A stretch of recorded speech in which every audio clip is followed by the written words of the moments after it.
Hello and welcome to Vendor Trash. Is the title a reference to my opinions, my drawing skills, or both? That's for you to decide. One shift that I've alluded to several times in the past is how blood elves have gradually been defanged. Occasionally literally, but more importantly, that they've been culturally defanged. Over time, they've become less and less the bad boys that we were introduced to at the start of the Burning Crusade, and more toward a bland fantasy elf archetype. They've basically become Milquetoast elves. This can, at least in part, be considered part of the broader trend of all races becoming more homogeneous and human-like in their depictions, and also in part because of the sanitation the Horde has faced since the Fourth War. First things first, let's run through a brief history of the Elves of Quel'Thalas so we know what we're dealing with. Then we'll move on to my thoughts on the matter. The Thalassian Elves were first introduced in Warcraft 2 with the Ilaria Windrunner hero and the Elven Archer and Elven Ranger units.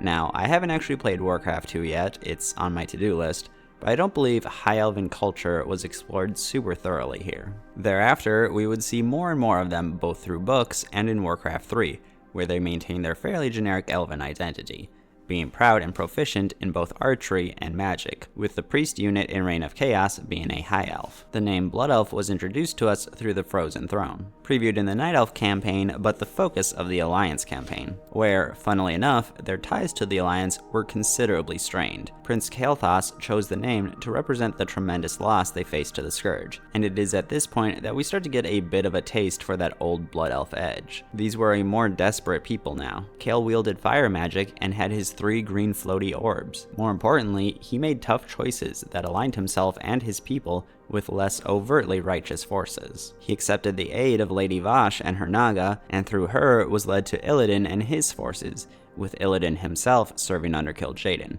albeit with less than loyal intentions. At this point, Blood Elves weren't super dark, but they were establishing an identity aside from pure and noble members of the Alliance. This identity was fantastically expanded upon with the release of the Burning Crusade. The true desperation of the Sindori was put on full display.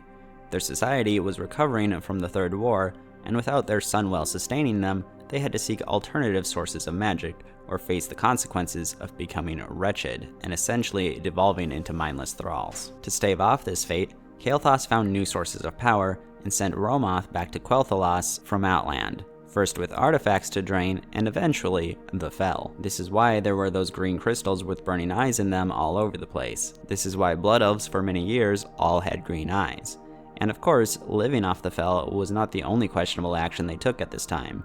Draining the mana from creatures even if it killed them was also seen as a valid practice, as evidenced by the priestess in the expansion cinematic. And famously, Liadrin and the Blood Knights maintained their access to the light by draining it directly from the Naru Mauru, to the point that it eventually darkened into a void god. And, of course, the sheer fact that they were willing to swear loyalty to the more monstrous Horde, their closest ties being with the Forsaken. Unfortunately, as part of the Burning Crusade's story, Kael was basically reduced to a shell of his former characterization, directly opposing the leaders he had left behind, and going so far as to endanger the Sunwell itself, which had been somewhat preserved through the vessel and Vina Teague. This portrayal essentially put a huge portion of the Blood Elves' dubious actions on Kael's lap, and what the remaining Blood Elves were guilty of was largely addressed with the end of the Sunwell Plateau raid. Velen uses the purified remnant of Mauru to restore the Sunwell, now not just a font of arcane energy, but of the holy light. Liadrin repents for what her people did to Mauru, and it's implied that their ways are, or shall, be changing. Blood Elves don't get much representation in Wrath, though what they do get with Aethys and the Sunreavers poses them in juxtaposition to Varisa and the Silver Covenant. Basically, by standing opposite of the more pious High Elf remnants, Blood Elves maintained a bit of their hardcore depiction. In Mop, Blood Elves still showed a bit of edge, with the Sunreavers somewhat turning a blind eye to Garrosh's theft of the Divine Bell for their own safety, and with experimentation into the anima golems taken from the Throne of Thunder.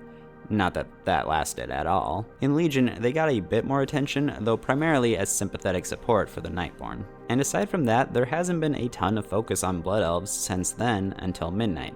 But something else emerged at this time to complicate matters: the creation of Void Elves. Void Elves were, from the outset, banned from Quel'Thalas due to practicing forbidden magic. Magic which, to be fair, gravely endangered the Sunwell that the Elves had only recently gotten back, so it made sense to keep them off Quel'Danas at the very least. But the fact that a subset of elves were banished for studying dark and nefarious magic stands in stark contrast to, well, everything that happened in the Burning Crusade. Void Elves were essentially kicked out for doing what the entire race had been doing with fel magic a few years prior. Certainly, there was no longer a desperate need to rely on seemingly nefarious magic now that the Sunwell was restored, but it was a sharp change in direction. And as we rolled into midnight, this dichotomy between Sin'dorei and Rendorei became even more pronounced. Romoth and Umbric's short story is all about this rift that stemmed from Umbric's willingness to venture into magic that Romoth didn't approve of. The Midnight CGI trailer places a huge emphasis on the light, and in particular, Liadrin's faith in it, which continues forward to when the Sunwell surges. We also find out that while warlocks and such are still permitted in Silvermoon, they must remain in Murder Row and out of the public eye. Though we still have a whole dungeon about putting down fel users here, though I suppose they were taking matters too far, or something. And of course, there's the bit of flavor where paladins and holy priests will be thanked from random NPCs, whereas shadow priests and death knights and the like get insulted. Heck, the main building in New Silvermoon is called the Sanctum of Light, and over time, more and more green eyes have turned yellow. Now, a massive caveat to this trend is the sheer fact that the light is being shown to be not a purely altruistic cosmic power. Maybe it leans positive or is neutral, but either way, it can certainly be malignant. Tyranny of the light and all that. So it's possible the Blood Elves being so enthusiastic about it is set up for them being engrossed in something dangerous.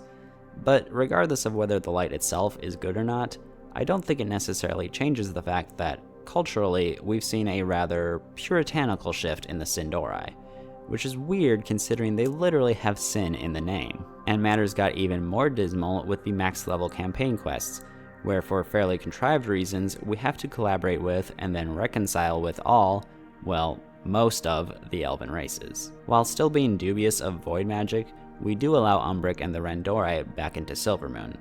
Look, Void Elves may have stolen a lot of Blood Elves' attributes, but inviting them back is actually even worse. Additionally, while some tensions and ideological differences remain, the Sunreavers and the High Elves of the Silver Covenant agree to work together in the future against larger threats through the Silver Sun Compact. Even Night Elves are dragged into it all for some unhinged reason, with us soundly following Chandris' advice to forego a font of power. When the Darkwell is purified, it isn't back to the Sunwell that has been an iconic part of the culture for decades. It's to the Dawnwell, which is both less catchy and which serves virtually no purpose other than to be a symbol and I guess a cap on the ley lines. So at this point, Blood Elves have completely transformed from what they once were. No more dubious methodologies, just friendship and goodness. Which brings me to the point of this video. I don't like that Blood Elves have had a lot of their edge stripped away, and adding to that, had some of that edge given to the Void Elves instead. It's really quite hysterical when you think about it from a meta perspective. Alliance players spent years begging to be given High Elves. Blizz eventually gave them Void Elves as a half measure, gradually loosening customization restrictions until you could basically make a High Elf. But culturally, Void Elves are very much not the pure elf stereotype I think these Alliance players wanted. Nor do I think many Horde players want Blood Elves to have moved closer to that stereotype. We essentially had a switcheroo played on us. Culturally, the Alliance now has the Burning Crusade era Blood Elves, and the Horde has High Elves. What the heck happened? Maybe I'm wrong, but I feel like almost nobody asked for this. But okay, let's be fair to Blizzard. Blood Elves becoming more well-behaved isn't a completely sudden shift. Heck, the Sunwell was restored by the end of the Burning Crusade, and the Blood Knights, if not Blood Elves as a whole, renounced their misdeeds. It can very easily, and not illegitimately, be argued that Blood Elves being these darker, more ruthless people was an extremely brief thing that got resolved the very same expansion in which they were introduced to us as a playable race. And really, the period where they were devoid of the Sunwell was but a few years in a millennia-long history. It makes all the sense in the world that they would not permanently change their identity because of such a minor blip. I get that, I really do. But I don't care. Those are all Watsonian perspectives. I'm looking at this as a player, as a fan of Blood Elves as they were initially pitched to us. Part of the reason that they always felt right at home within the Horde was that they did have this darkness to them, that they were willing to dabble in the devious, just as Orcs had, just as the Forsaken had. I liked their smugness, their pompousness. Heck, that's why I love Nightborn too. Again, look at our very first impressions of them in the Burning Crusade, a cinematic where this blood elf lady literally kills a mana worm to have its mana for herself. That same premise is used to establish the first boss of Murder Row as a villain. We had quests on Sunstrider Isle where we had to use mana tap on creatures. We had those nefarious looking fell crystals. Heck, we had a leper gnome tailoring sweatshop overseen by a succubus inside Silvermoon. Perhaps that's never what Blizzard really wanted Blood Elves to be, but it is what they sold them to us as. And I think it's pretty lame to try to redefine the culture that tons of us created our characters to be a part of. Yes, we can always RP our characters however we want, but we can't RP the world itself. Not that much anyway. I may very well be exaggerating the significance of all this. I'd probably only be mildly perturbed by it if it were just a shift for Blood Elves, but the fact that they created another playable race that prominently features these fading attributes, even if they aren't really portrayed that negatively for it, makes it all really hard to swallow without gagging a bit. I think the overwhelmingly positive reception to Astalor Bloodsworn speaks to how much that more nefarious vibe is appreciated. Yes, his deep sexy voice helps. Us being obedient little assistants and killing whenever he tells us to helps. The likely meaningless theory crafting about his anguish resource being similar to Revendreth's harvesting techniques helps. But really, I think that people are just hungry for some of that lost edginess, even if subconsciously. I know this is like my 50th video about me missing how the Horde used to be, but it just was so much cooler back then. I miss Blood Elves being bad boys and bad girls who wouldn't hesitate to suck you dry if it meant preserving their way of life. I miss my Burning Crusade Blood Elves, Blizzard.